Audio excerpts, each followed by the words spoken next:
Good morning and welcome to our third webinar for the collection management course.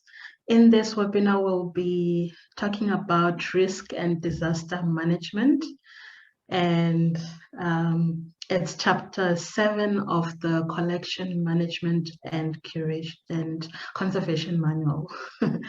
You can find the manual on our website if you don't have a copy. And yeah, let's get to it. My name is Fulupero Tambani, and I am the Science Communication Officer for the NSCF. So I am based in the NSCF Hub, and I'd like to welcome you and introduce you to our panel for today. We have Michelle Hamer, who is the NSCF lead.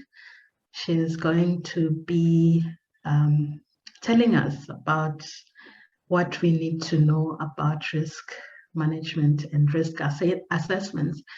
And Chanel Ribeiro who is the NSCF project manager, is also going to present today, as well as me. So if we can go to the next slide. Before we get started, we just need to go through some guidelines for our webinars.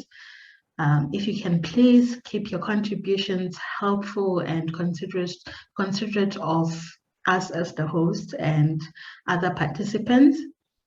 You can use the chat box to say hello. Please do this now. We need, as human beings, we need to greet when we get somewhere. So now you have gotten to this webinar and it's just quiet. That's not right. So please say hello and let us know where you are joining us from, which institution. I'm coming from the hub, so yeah. I see some people have started. Thank you so much. Let's greet each other. And yeah, please don't use the Q&A box for hellos. I see someone has made that mistake. You can use the chat box to say hello. The Q&A box you can use to post your questions. So as we go through the webinar, you might find that you have some questions. Please just note them in the Q&A box, and we will get them answered at the end of the webinar. If we don't get time to answer those questions, we will make sure that we get them answered on the webinar link. So the webinar link will mean where the recording will be posted, which will be on YouTube. You can also use our Facebook page, because we are live streaming there. So you can also post your questions there. Right.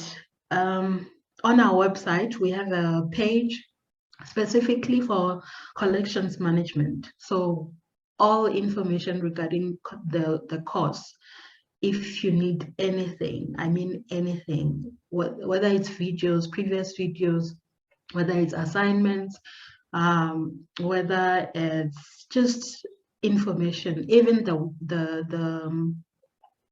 manual, you'll find it there. That's the link, nscf.org.za. If you go under resources and then collections management, you'll find all the information. Welcome everyone. So I think firstly, let's look at why it is important for us to do a risk assessment. So it's critical to understand the risks to the collections so that we can allocate resources, people and money to the most important risks and to protect the most important collections. It's also important for us to motivate our governance structures for more resources to effectively protect the collections and staff. And then also develop and implement plans to reduce risks. So if we have not done an assessment of risks, how can we protect the collections? So chapter 7 of the manual deals with risk and disaster management.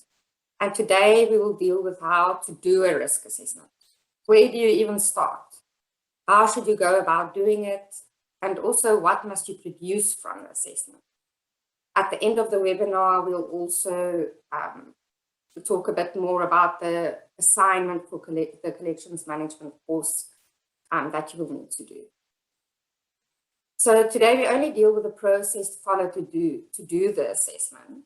And then in future webinars, we'll focus on responding to the priority risks and emergency response plans for disasters. So I think this is a good point to look at definitions of key concepts. What is a risk? So a risk can be defined as the chance of something happening that will have a negative impact on our objectives. Every time we think about a risk, we have to consider both the chance of it happening and its expected outcome. It's therefore referring to the future, to something that may happen in the future, causing a negative impact on our objectives. And then risk management as a whole deals with identification of the risks, analyzing the risks, and then also prioritizing them. And then also after that, you need a response plan for dealing with the priority risks to remove or reduce impacts. Okay, now we want to hear from you. I'm going to launch a poll shortly.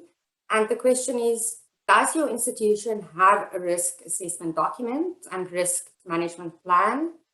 Yes, we do. It's updated regularly and we all know about it. Or yes, we do, but it's old and we don't really use it. Or no, I've never heard or seen of it. Or if you're unsure, we might have one. I don't know. So the poll will pop up on your screen right now if you can just vote.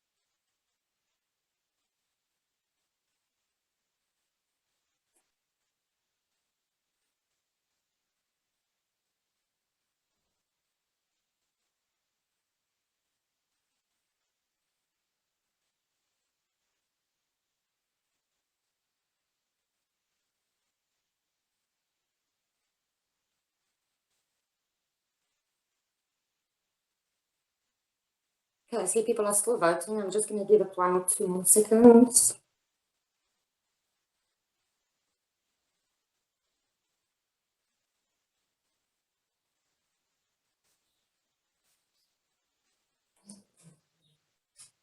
Okay, so let's have a look at the results.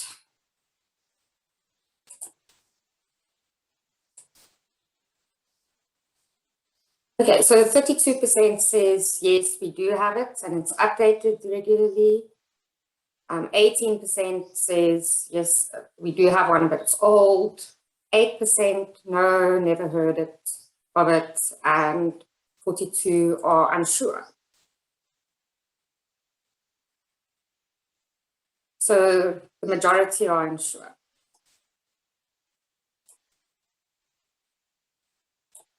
So if you don't have a risk management plan or you would like to review yours, there are a few frameworks that you can use. The one that we are suggesting is from the International Center for the Study of the Preservation and Restoration of Cultural Property in Canada. It's comprehensive and it covers all steps that you need to take from a collections perspective. So looking at this diagram, it might seem daunting, but it does guide you to take into consideration everything you need to do for managing risks for a collection.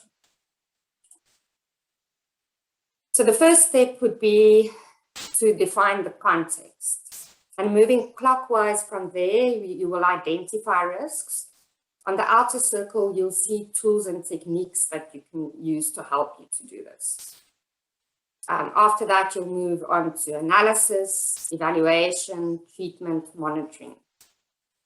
And this is not a once-off process. Your risk plan should be reviewed periodically and as new information becomes available.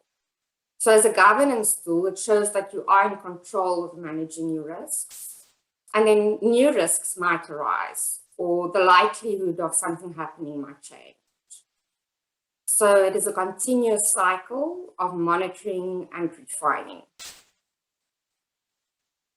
Okay, so let's look at context. So what do you need to consider when looking at the context of the risks? The first is define the scope of the assessment. What parts of the institution are you assessing? Is it the collection, all the collections in the institution? Is it the whole institution? Is it a single collection? Or is it a single activity? For example, if you are moving a collection from one building to another or from one institution to another. Then you have to break it down in units because it makes it more manageable. So is it the same taxon or the same type of material? Is it usually stored in the same way and in the same place? So you have to assess each separately, and because the hazards and agents of deterioration will differ. And then it's a gathering of information about each collection. So this is the collection overview we discussed in previous webinars, plus additional information. So additional information that you need to look at is think about the state of the world that we are operating in. So the financial context. Our economy is not in a strong state now. We've experienced budget cuts and also consider the impacts of COVID and budget cuts because of COVID. Then the physical environment where your collection is. Is it in an old building? Or is the infrastructure not neglected? Is it a brand new building but with snags? And then the location. Is it in the city center? Is it on a university campus? Then you also have to take the political environment into consideration. Is there frequent vandalism that takes place where your collection is situated? Under which governance structure do you fall? And other political issues, such as looting. Then service delivery challenges, load shedding, and problems with waste being removed. You should also look at the legislative context where your collection, so how is your collection regulated? What legislation is applicable? Permitting, is occupational health and safety an issue? Then something everyone will relate to is the administrative and operational context. So think about SCM and procurement context, HR issues, your reporting and planning process, and so on. So then finally, the environmental context. Is your area prone to fires or flooding? Also, that something else that you also have to take into consideration is involving all stakeholders. So behind every risk are individuals and groups or social actors who are affected by the risk. Different risk stakeholders can be consulted at different stages of the risk management process. So these can include your CEO, your CFO, health and safety officer, the municipality, your fire department, and also people who service your fire system. Engaging them in the risk management means there is a mutual understanding and a sharing of responsibility if things go wrong. Okay, at this point, I'm going to give over to Michelle.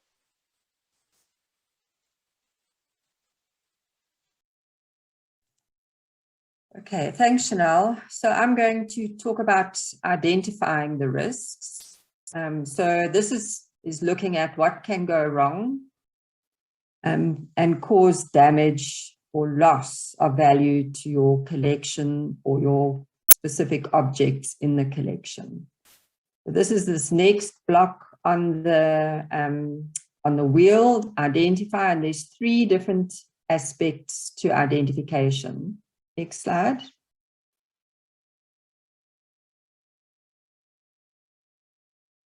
So the first thing to consider, and this is all in the manual, it's to look at the 10 agents that can cause deterioration and loss to collection objects. And this is also from the ICROM, from the Canadian Conservation Institute.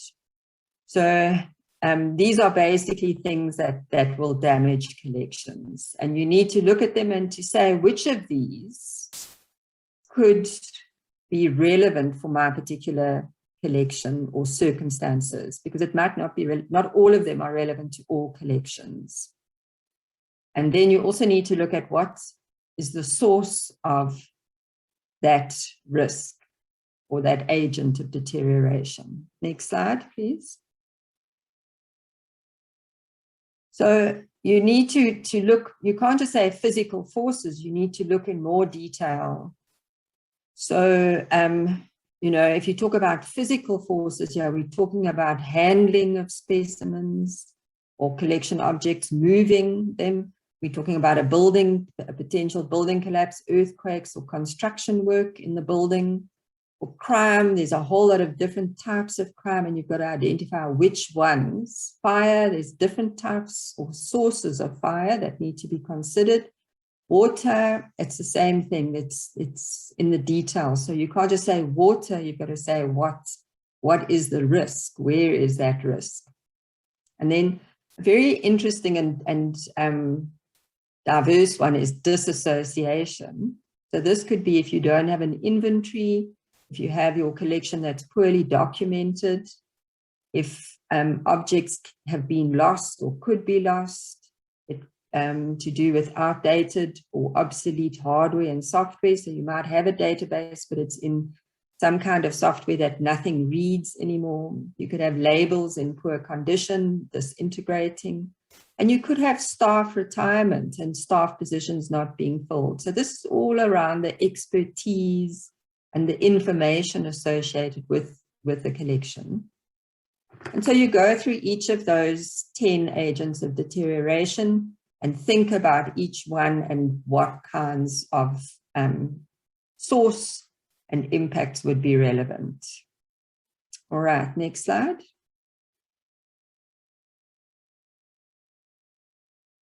Okay, then once you've done that, then you need to look at the actual collection in detail in terms of its 6 layers of enclosure. So for each one, think about the packaging or the container that it sits in, each object, the storage cabinet, the room that it's in, the building it's in, the site, and the region. So there can be risks at all of those levels. Next slide. This is just an image from that ICROM document. And it says each layer is a source of protection for the specimen or object, but it can also present dangers. So for the collection, think about any dangers for each level or each layer of enclosure. And you might actually need to check each layer in the collection. So go and look at the cabinets and see if they're in good condition. Are they warping? Are they damaged in some way? Look at the room. Are there cracks? What's the fire suppression in that room like? What's the security in the room like? And then the building, you've got to do the same. And the site, that would be if you're sitting in the city center, are there more risks? There may be risks associated with that. And the particular region, that might be related to the climate or its remoteness might be a challenge. Okay, next slide. And then you have to think about, for all these different types of risks, you can categorize them, you can put them into 3 different categories. Are they rare events? Would the risk be a rare event? It would happen only about every 100 years, and that could be a major fire, it could be a major flood, an earthquake, or is it a common event? So it's something that happens several times in a century. And that might be a heavy storm that causes flooding. It might be moving a collection, so something like that. So common events. Or it might not be an event, it might be a cumulative process. So if you think about dampness in a collection, it's not an event, it has a cumulative effect. And it can be continuous or it can happen intermittently. So maybe every summer when it rains, or if you're in the Western Cape, every winter when it rains, you have humidity problems, and that has an impact on the specimens. Next slide, please. I'm going to put my video off. Okay, so this is just an example of a table. So all of this information needs to be documented in some way. So you can draw up this kind of table and even put in more detail, for the different layers of enclosure. But you would say for the agents of deterioration, put them under rare events, common events, or cumulative processes, and give the actual risks there in detail, like I've done here. I just made this up. This would be the way you could work through it and document. Right, next slide. Okay, so once you've identified all the risks and categorized them, whether they rare events, common events, cumulative effects, then you need to analyze the risks. So you could come up with a list of 250, 500, 1,000 different risks. And it's really not possible to deal with every single risk that could potentially harm your collection. So you have to prioritize risks, and that's part of this analysis process. You have to think about how big is the risk? Which risks can we live with, and which ones must we do something about? And so this is a very important step. And in the manual, we didn't include this level of analysis, but we just talk about identifying the risks. But it's really important to have an objective way of assessing which are the important risks. Otherwise, what can happen is different people's perceptions or biases come into play, and you might actually end up focusing on risks that are not important. Somebody might think they're important, but they might not be. So how do you really do a proper analysis? All right, next slide.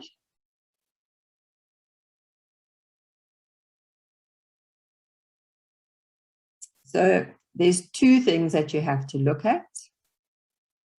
The chance of occurrence. And this has two elements. So if it's an event, you've got to think about how often will this occur. If something happens every 50,000 years, not important. If it happens every year, it is important. You've got to look at for the cumulative effect. So where it's not an event, how fast will damage occur? So if it's going to take 1,000 years for the particular agent of deterioration to have any impact, it's not going to be important. But if it can damage, so if you get a beetle infestation, it could be an event, but it's more an cumulative effect. You can lose your entire collection in 6 months. So it's fast. So that's the chance of occurrence, the rate. And then you also have to think about the impact. So how severe will the effect be? Will you completely lose a specimen, or will it just have a little bit of damage or a little bit of loss of value of a particular specimen? So you look at the effect on the objects, and then you look at how much of the collection will be impacted in this way. So the impact on the objects and the extent of that impact across the collection. Next slide. And this is, you can see how it's plotted here. If you plot how often or how fast the impact is along the horizontal axis, and the loss of value along the vertical axis, and then you could see which, so obviously things that happen very often or very fast and that result in total loss of values, the red block, will be something that you can't live with. You have to manage that. And the 2 orange blocks there, it would be the same. You would have to manage that risk. You can't live with that risk. All right, next slide. So how do we quantify this, these risks? So this system is the one that's used by ICROM. They call it an ABC scale, and there's 3 components, A, B, and C. So A quantifies the frequency of the damaging event or the rate of occurrence of a process. So how fast will the damage be done, or how often will that damaging event happen? And then B and C, so B looks at the impact on objects, and C looks at impact on the extent of the impact across the collection. And if you add those 3 together, you get something called the magnitude of risk. All right, next slide. And they give these ways of scoring the 3 different components. So for A, if an event happens every year, you score a 5. If it happens every 30,000 years, you'll score a half a point. If it happens every 3 years, 4.5. So, or the accumulation of a certain level of damage. So if the damage would be obvious and you'd lose value within 1 year from some kind of cumulative effect, then it scores a 5. If it's a slow deterioration, then you're obviously going to score lower. So you use the same scale for both of those, an event or a cumulative effect. Next slide. And then for B, this is how badly is each collection object affected by the risk. So total or almost total loss of value in each of the affected items. It's 100% of that item is lost. It scores a 5, down to very, very, very small loss of value to an object. So it would have a very small impact. It would be a score of a half. So you can see how you score from a half up to 5. And then C, next one, next slide. They also give us this. So this is the extent of your collection that would be affected.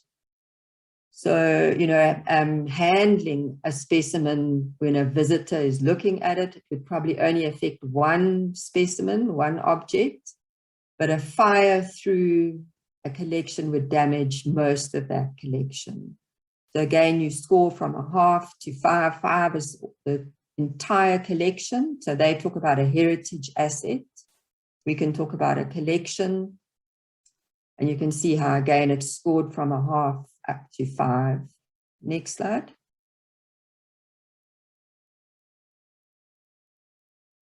And so where do you get this information? How do you know how often something happens? How do you know how long it will take to impact on the collection? So there's various sources of information. They talk about, I think it says 2, my eyes aren't that good. Okay, 2 sources of information. So you can look at the past history. So you should know, how often does our building flood? Is it every year, every 5 years? How often, or do we have humidity problems in this building? Do we have cracks and leaks from the roof? How often do we have pest outbreaks? So you've got that history. And then you should also be doing current monitoring, and that will tell you how often things are happening. And if you're not sure about the impact, you can always go and look in the literature. There's a lot of published papers on deterioration rates of different types of collections, of labels, of different types of labeling materials. So you'd have to do some research to be able to actually come up with this. But you might be able, as a group, sitting down with very experienced people, they may be able to help you with that. All right, next slide. So the next step in that wheel is to evaluate the risks. So once you've scored each risk, so you're going to score each of your risks, and then you're going to come up with a total score of between 1 and 15. So 15 is the entire loss of the collection within 1 year.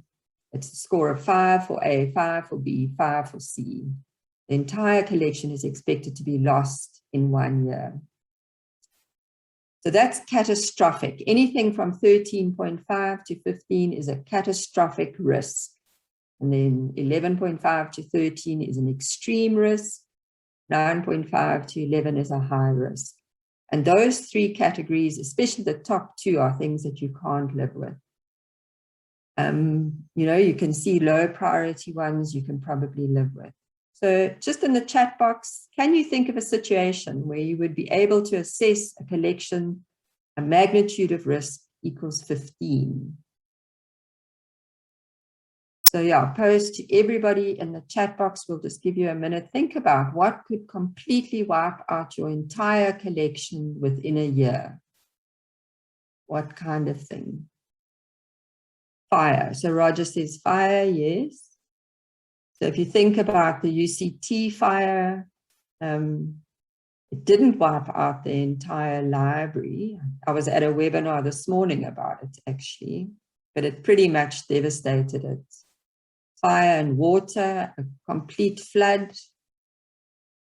So it would depend on your type of collection. So if you've got insects, pinned insects, and you had a massive flood, you might lose most of your collection. Earthquake, fire. You know, think about if you're in a war zone and your institution sits in the city center in one of these areas that's been bombed. Think about if one of our institutions had been hit by the riots, as Renee is saying, by the riots or the looting that happened in KZN, a terrorist attack, absolutely. And because a lot of our institutions they are government structures. Think about all the schools that have been completely decimated. So, you know, loss of capacity, which leads to orphan collections. Yeah, if you had to entirely leave a collection for a year with nothing, no management, no air conditioning, just walk away from it, you could well lose it. An asteroid, Christina, yes, absolutely. That would be it, gone. Okay. All right, next slide. So let's have a look. So in that, it's a booklet. It's available on the website of that ICCROM. The link is in the manual, and it gives you this very useful kind of level of priority for prioritizing. So yeah, you can look at it and you can prioritize. And so you're not going to try and manage everything. You're not going to try and remove everything. Some things, you know, an asteroid, like Christina says, it will destroy your entire collection, but it may not be possible you can't manage that. But we'll talk about how you deal with it later in the next webinar. All right, next one. So there's also uncertainty. I mean, you think about all these risks that you've been identifying now, there's uncertainty around them. We don't know if they'll happen, when they'll happen, how often they'll happen. So some things we know, but other things we're uncertain about. And you can add information to reflect uncertainty in your assessment. What you can do is for each of your risks and for each of your three components, A, B, and C, you can give one score for the most likely scenario. So this is what we think is the biggest chance of happening. But you can also give a score for the worst case scenario. So, and then another score for the best case scenario. So you're going to have 3 scores for each of your 3 components. And you'll come up with three different total scores. The most likely, the high estimate, and the low estimate. And if there's a very, very wide range in those 3 scores, so if they're very different, it means that there's a lot of uncertainty in that particular risk. If they're very similar, it means that you're pretty sure about your score for it. And sometimes the most likely will also be the same as the worst case, or it could be the same as the best case scenario. So yeah, if you want more information about it, look at that ECROM document. Next slide. So yeah, so just to say, we're going to stop here in terms of doing the risk assessment, and then we'll start to look in the next webinar at mitigation plans to remove or minimize risks, and to look at monitoring risks and mitigation activities. So the last two steps in the wheel. And we'll also in a future webinar, look at the emergency response plans. Right, thanks. Next slide. And here I'll hand over to Fulu. Thanks, Fulu. Thank you, Michelle. So I'm sure you found that to be a lot of information. Please excuse me for the background noise. So some important points about risk assessment that you need to note, or you need to keep in mind. The first one is that a risk assessment should be a team effort. So it's not supposed to be one person working alone. So you need to, we recommend that you do this, especially when we go towards the assignment. We recommend that you work with other people as a team. And you need to also get input from outside people if you can. We are a network, so you can maybe just reach out to someone in another institution if you don't have anyone external that you can reach out to. So we can make use of this network. And then another important matter,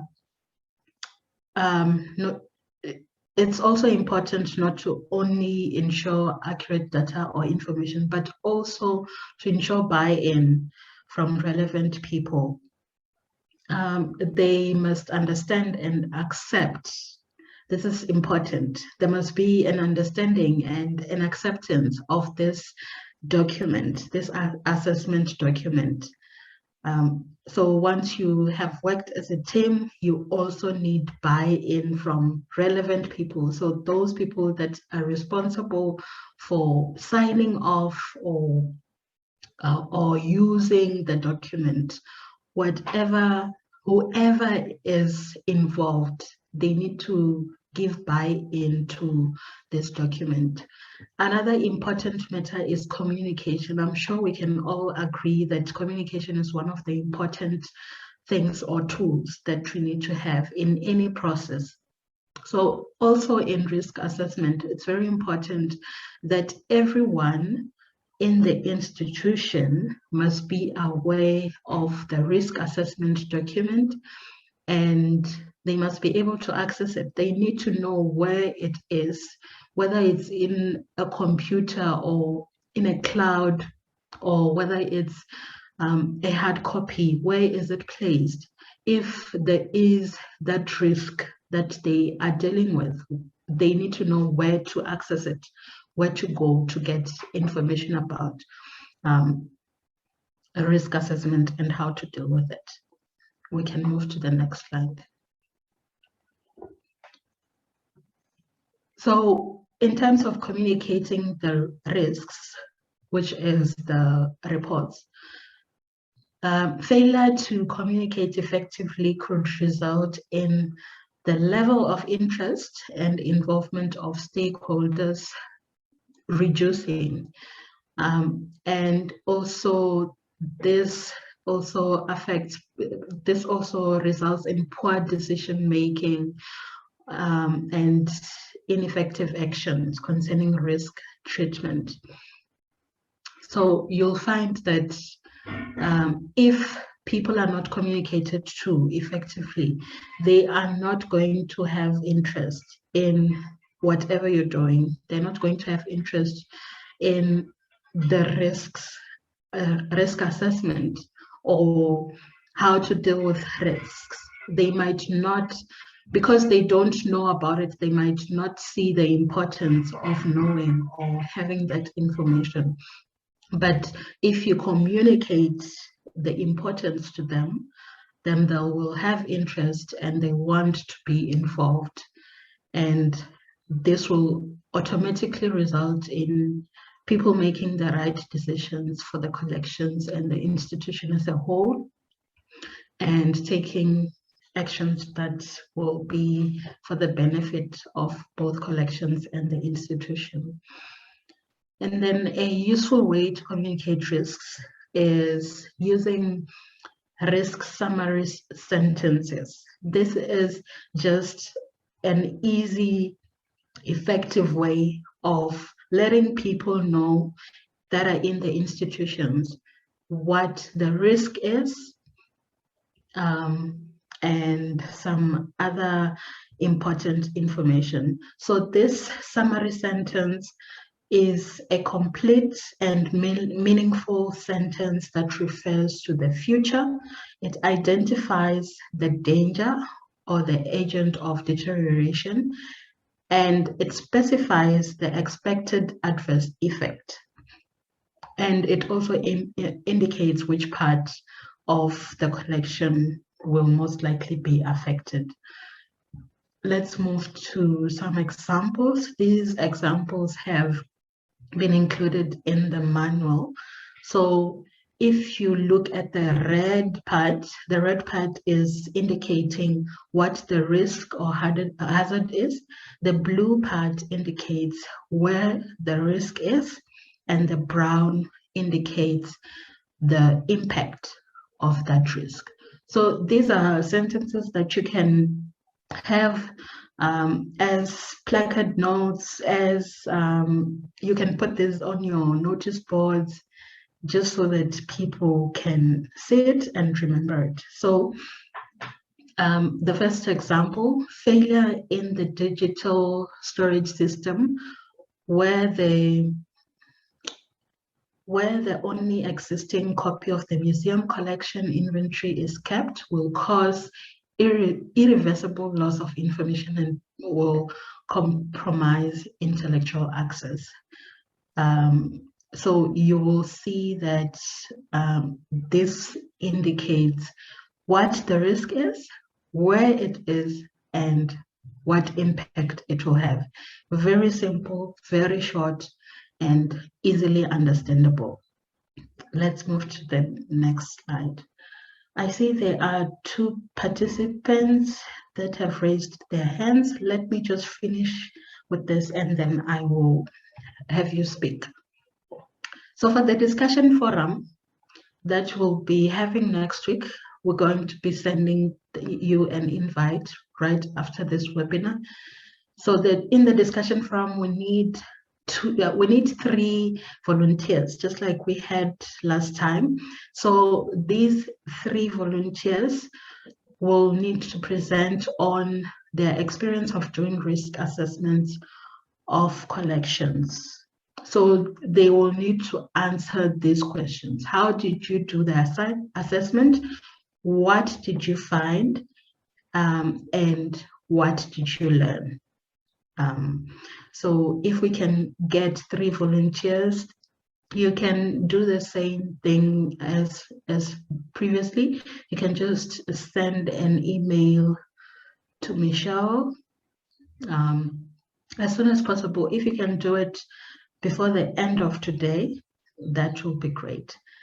So you will have 10 to 15 minutes to present, and that will be followed by group work. We will give you scenarios that you'll need to go into a group and discuss those. You will do some scoring for risks to enhance understanding and learn from each other. As you saw from Michelle's presentation, that's the scoring that you'll be doing, and you'll be doing it as a group. Next slide. So the assignment for the course, so the assignment for risk assessment. Firstly, we need you to produce a risk assessment report for a clearly defined collection in your institution. So not a general collection, or not for your entire collections, but a specific clearly defined collection. This would be better as a group assignment. So we recommend that you put together a group. If you have been working individually, please get together with 1 or 2 or even 5 or whatever number works for you. Get together with other people and work on this assignment. If you are alone from your institution and you can't get together with other people, it is allowed for you to also get together with people from outside your institution if you're alone in your institution. But if that's not possible, please try to get input from others, even if they're not working with you actively. At least get some input from other people. We will give you a template for you to guide you on the assignment. So that's it for today for the risk and disaster management webinar.